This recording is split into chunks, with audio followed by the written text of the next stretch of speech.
விஜயனா இது வரைக்கும் பாலிடிக்ஸ்ல வந்து பண்ண நிறைய மூவ்ஸ் வந்து தப்பு தப்பா தான் இது வரைக்கும் அரசியல் பண்ணிக்கிட்டு இருக்காரு. ஆனா அவர் பண்ணதுலயே ஒரு பெஸ்டான விஷயம் சொல்லட்டுமா?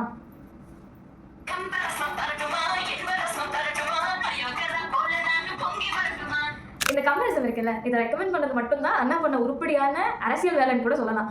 ஸோ அது என்னப்பா கம்பேரிசன் அப்படின்னா, நம்ம எப்போது கம்பராமாயணத்தை கிண்டல் பண்ணோம்னு வைங்களேன், ஒரு கூட்டம் வந்துட்டே இருக்கும். நீங்க வந்து சும்மா இப்பெல்லாம் சொல்லாதீங்க, கம்பர் மாதிரி தமிழை பேசுவதற்கு இங்க யாருமே இல்லை, அந்த கவிதை புலமை இருக்கே அது வந்து உங்களுக்குலாம் வராதுங்க, அதெல்லாம் கம்பருக்கே உரிதானது அப்படின்லாம் பேசுவாங்க.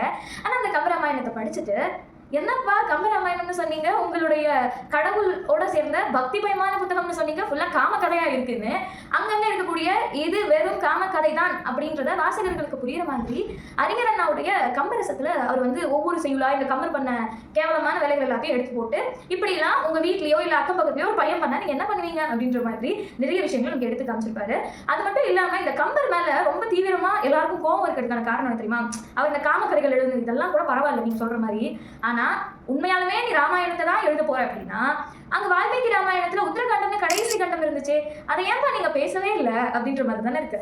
ஸோ நெக்ஸ்ட் டைம் யாராவது உங்ககிட்ட கம்பராமாயணம் அல்லது ராமருக்கு வந்து ஏதாவது பண்ணணும், ஸோ அதனால ராமச்சந்திர பூமிக்கு இது பண்ணணும் அப்படின்னு சொல்லிட்டு எப்படியும் உங்ககிட்ட ஒரு கொடியை தூக்கிட்டு ஒரு கூட்டம் வந்துகிட்டே தான் இருக்கும். அந்த கூட்டத்துல இருந்து யாராவது உங்ககிட்ட உங்க மண்டை கழுவு வந்தாங்கன்னா அவங்க கிட்ட கம்பரசத்தை கொடுத்து அனுப்புங்க.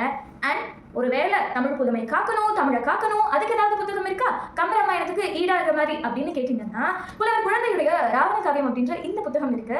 இதையும் இதே மாதிரி தான் அறிஞர் அண்ணாவுடைய ஆரியமாரி மாதிரி பேன் பண்றது, உருட்டலை, மிரட்டலை இது எல்லாத்தையும் கடந்தோம் அவ்வளவு ரொம்ப அழகா தமிழ் புலமைனா இதுதான், எங்களுடைய கவித்துவம் இதுதான், இப்படிதான் எங்களுடைய அரசாட்சி எல்லாமே இருந்துச்சு அப்படின்னு கம்பர் மாதிரி ரொம்ப அழகா இந்த தமிழ் நடையிலே எழுதப்பட்ட புத்தகம். ஸோ அதனால இதை வந்து வாசிச்சுட்டாங்க. இப்போ எனக்கு பர்சனலாக ராமர் மேலே வேணுமோ அதனால நான் எல்லாம் சொல்கிறேன். அம்பேத்கருக்கு என்னப்பா வேணுமோ, அம்பேத்கர் அவர்களுடைய எனது பார்வையில் ராமாயண மகாபாரதம் அப்படின்ற இந்த புத்தகம், அப்புறம் தந்தை பெரியார் அவர்களுடைய ராமாயண குறிப்புகள் அப்படின்ற இந்த புத்தகம், ராமன் ராமாயணம் கிருஷ்ணன் கீதை அப்படின்ற டாக்டர் அம்பேத்கர் அவர்களுடைய மற்றொரு புத்தகம். அப்புறம் இதுல ரொம்ப வெக்கக்கேடானது என்னன்னா, நமக்கு வந்து இப்போ சொல்லிக்கிட்டே இருக்காங்க இல்லையா, அயோத்தியால தான் வந்து ராமர் அவதரிச்சாரு, அதனால நாங்கள் அங்கே கோயில் கட்டணும் அப்படின்னு சொல்லி அத்தனை விதமான ரொம்ப மோசமான அரசியல்லாம் அங்கே வச்சு பண்ணிக்கிட்டு இருந்தாங்க இல்லையா.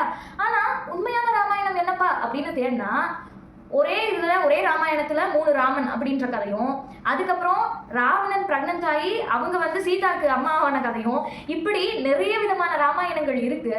ஸோ அதனால நீங்க இதெல்லாம் வாசிச்சு பார்த்துட்டு இத்தனை புத்தகங்களையும் வாசிச்சு பார்த்ததுக்கு அப்புறமும் உங்களுக்கு வந்து ராமன் கடவுளாகவோ தெய்வமாகவோ தெரிஞ்சா அது ஒன்றும் சொல்றதுக்கு இல்லை.